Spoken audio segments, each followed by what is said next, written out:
ተዋርሶ አድርጓል። ተዋርሶ አድርጓል? አዎ። የት ነው የተዋረሰው? ልጅ እያለ ና እያሉ ዘመዶቹ መስታወት እያሳዩ እዛ ሲያይ ከአንድ ደብተራ ጋር ሲውል እዛ ሄዶ እንዳለ ሲል መጨረሻ አዋረሰው፣ ተዋረሰ። እገለዋለሁ።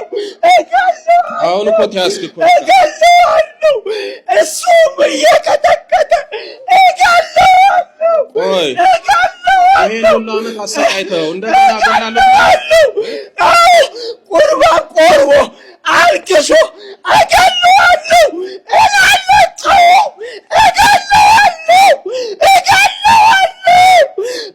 ምንም አታመጣ። እገለዋለሁ ሳይሆን አዳምጠኝ፣ እገላገለዋለሁ በል። እገላገለዋለሁ እንደዚህ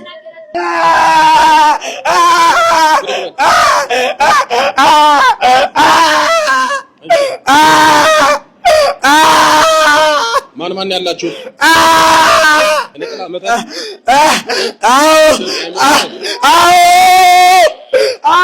ምን አደረጋችሁ?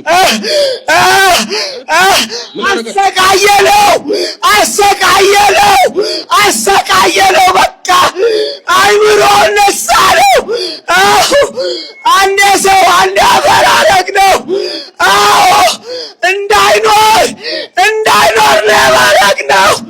ሕይወት እንዳይመሰርት ሕይወት እንዳይኖረው። በቃ አልፈልግም። አይኑን ማየት አልፈልግም። ለምን?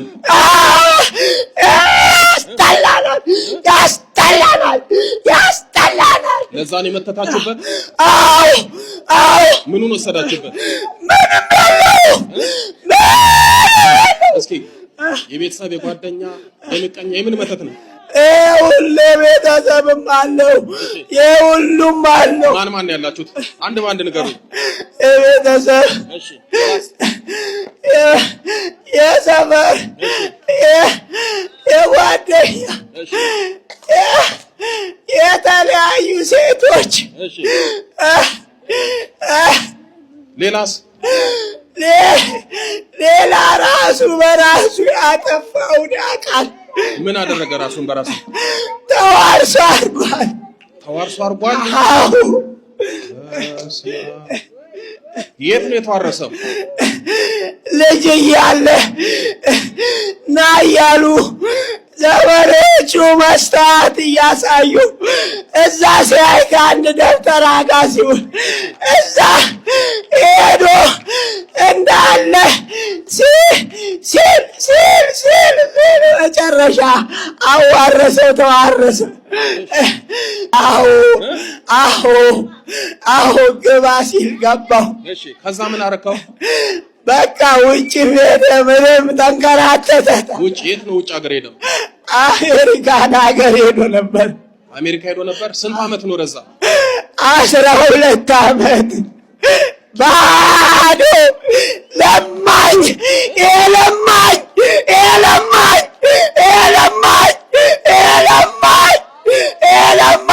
አትሳደብ። እንዲህ አይነት መንፈስ ካለ አይደለም ኢትዮጵያ አሜሪካን ብትሄዱ ህይወት ባዶ ነው። ቢሰራም ዋጋ የለው። ምክንያቱም እዚህ የተሰራው ዛው ይሄዳል ይከተላል። አስቡት፣ ተዋርሶ ነው። በልጅነት ነው እንግዲህ ያዋረሰው። ተዋርሶ ማለት በጣም ከባድ ነው። ይሄን ለመናገር ጊዜም ሰዓት የለንም። ግን መንፈሱ ባጭሩ በህሊናው፣ በልቦናው፣ በደሙ፣ በአጥንቱ፣ በስጋው ይዋረሳል። ሙሉ ለሙሉ መንፈሱ ይሆናል። አዛዡ መንፈሱ ነው እንጂ ለዛ ያለቅሳል። ሁሌ ይቅርበኝ፣ ስለተዋረስኩ ይቅርበኝ ይላታል። አዎ። በስንት ዓመት ነው የተዋረሰው? ልጅ ሆኖ ነው? 14 ዓመት ልጅ ሆኖ። ታዲያ 14 ዓመት በደንብ ያውቃል። በልጅነቱ ነው በደንብ አድርጎ ያዋረሱት። አዎ ወይ አምላክ እስራኤል። ስለዚህ ልጁ በራሱ ላይ ፈቃድ፣ አዛዥነት የለውም። የሚያዘው ሌላ አካል ነው። መንፈሱ ነው የሚያሽከረክረው። እሱ ነው የሚያዘው። አሁን እኮ ተያዝክ እኮ እሱም እየቀጠቀጠ እገለዋለሁ። ቆይ ይሄን ሁሉ ዓመት አሰቃይተው እንደገና ገላለሁ። ቁርባን ቆርቦ አልቅሶ እገለዋለሁ እላለሁ።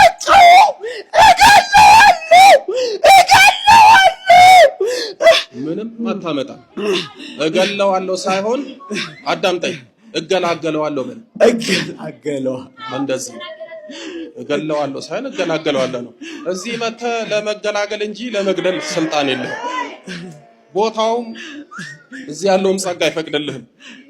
እመቤት የምትፈቅድልህ ከልጇ እንዲገል ነው እንዲገላገል ነው። ስለዚህ አሳን በቃ ገለግላለሁ ብለዋል። ተገላግለ ቆይ 12 ዓመት አሜሪካ ነው። ምን አለው? ምንም የለም። ለማኝ ለማኝ ለማኝ ለማኝ ለማኝ ምንም የለም። ለማኝ ምንም የለም። ወይ ታምረ ማርያም ያሳዝናል። ሁላችሁም ነው የምትሄዱት። ተንበርከኩ፣ ተዘጋጁ። በስላሴ ስልጣን በስላሴ ስም ታዛችኋል። በል ዋጥ ከሰውነቱ ሁላችሁም ወደ ግንባር ላይ ወጣ። ተዘጋጅ። በስላሴ ስም በኪዳነ ምሕረት ስም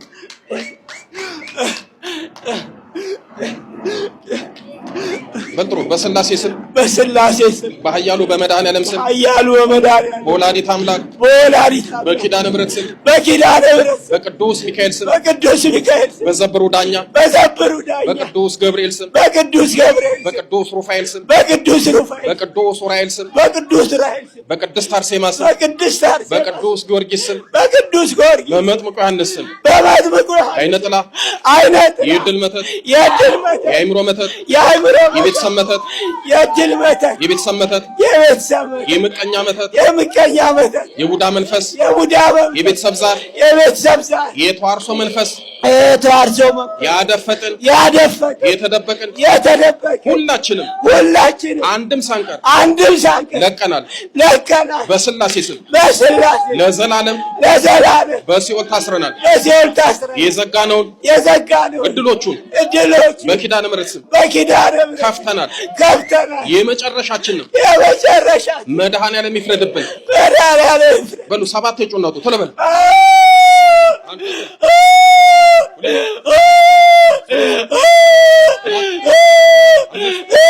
ስድስት በላይ መጨረሻ ገንዘና ቅዱስ ገብርኤል መልአኩ ሲኦል ያወርድ።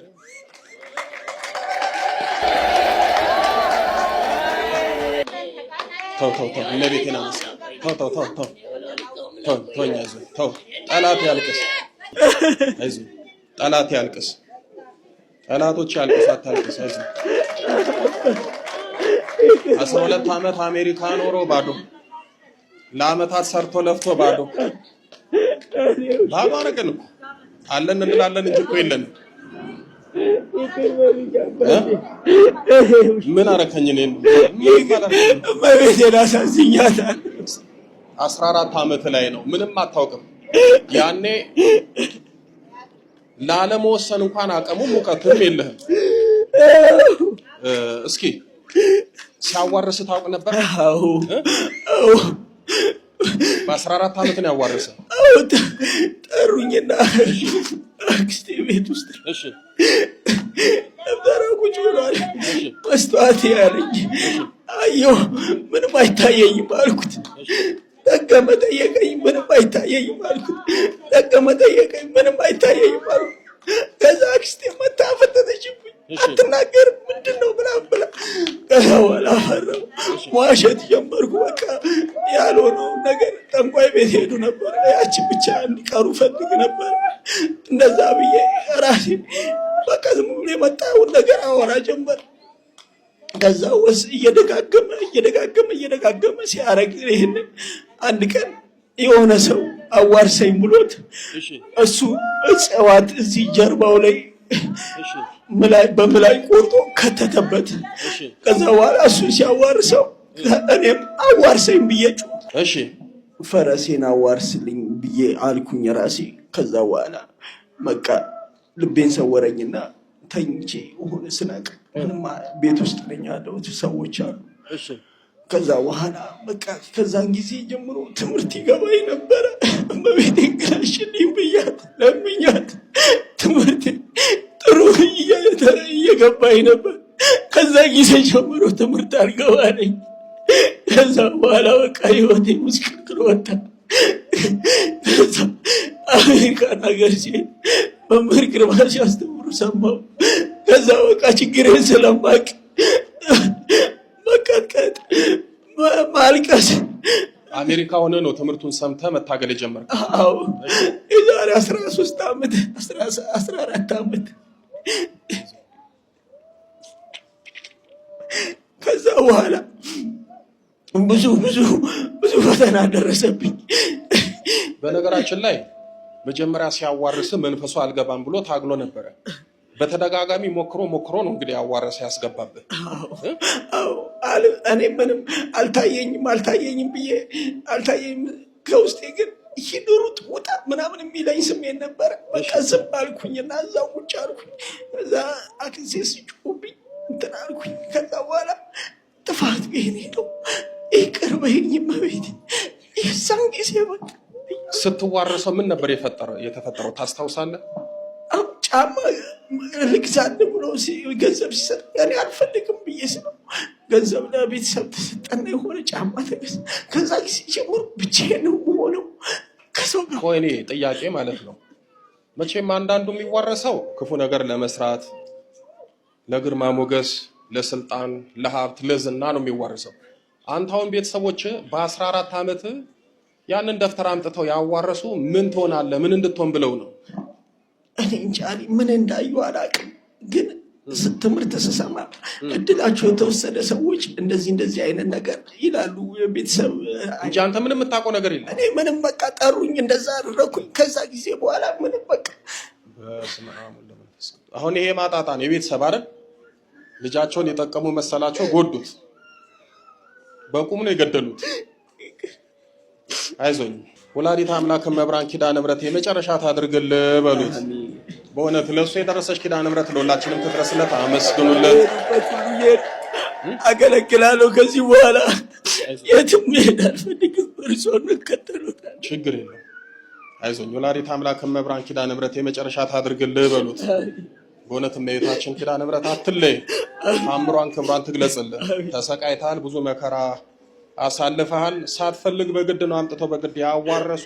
እንግዲህ እመቤታችን ምታዋርሰን የልጇን ጸጋ በረከት የስፈርዴት በረከት ነው። ይህንን ሰው በጸሎት በስጋው ደግሞ በመንፈሳዊት መዋረስ እየቻለ ሌላውን እየተዋረሰ ያው ችግር ውስጥ ይገባል። ወላዲተ አምላክ አትለይ። ትክክለኛ ጤናማ እንቅልፍ የሚባለው ማታ ከሆነ ከ3 ሰዓት ጀምሮ ከማታ 3 ሰዓት ጀምሮ እስከ ጠዋት 12 እና 1 ሰዓት ድረስ ጤነኛ እንቅልፍ የሚባለው ማለት ነው።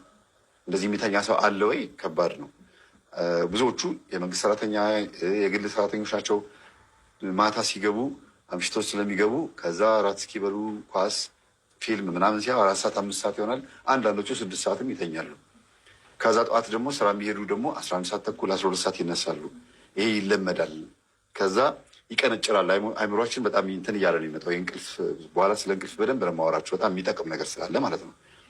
የእንቅልፍ ሰዓት ማነስ ሰውን አስተሳሰቡንም ይቀይረዋል። ሁሉ ነገሩን ያዛባበታል።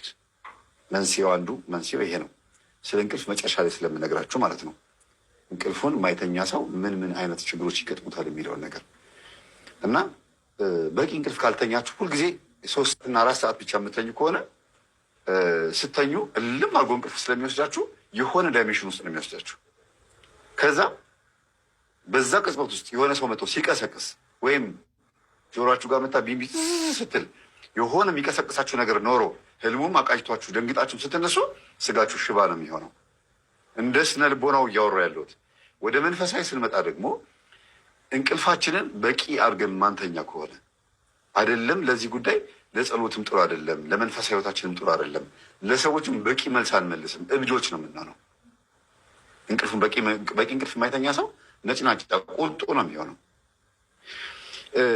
ሌላ ሁለተኛው መንስኤ የሚባለው ደግሞ በጭንቅ መተኛት ወይም ደግሞ ፈጦ ማደር ማለት ነው።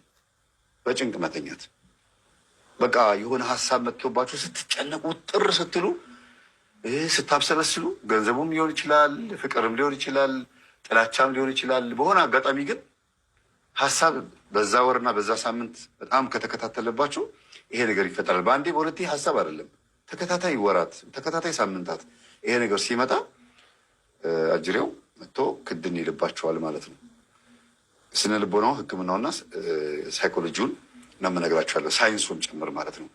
ሶስተኛ በፈረቃ ስራ የምትሰሩ ሰዎች። በፈረቃ ማለት ለምሳሌ አንድ ቀን ጠዋት አንድ ቀን ከሰዓት የሆነ ድርጅት ላይ የምትሰሩ ካፌ አስተናጋጅ ሊሆን ይችላል፣ የሆነ ድርጅት ውስጥ ምናምን የሆስፒታል የምትሰሩ ዶክተሮች፣ ፋብሪካ ምናምን የምትሰሩ ሰዎች ብዙ ጊዜ ይሄ ነገር ያጋጥማቸዋል። ለምን? የእንቅልፍ ሰዓታቸው ኖርማል አይሆንም፣ በጣም ነው የሚዛባባቸው። መንስኤው ይሄ ነው እና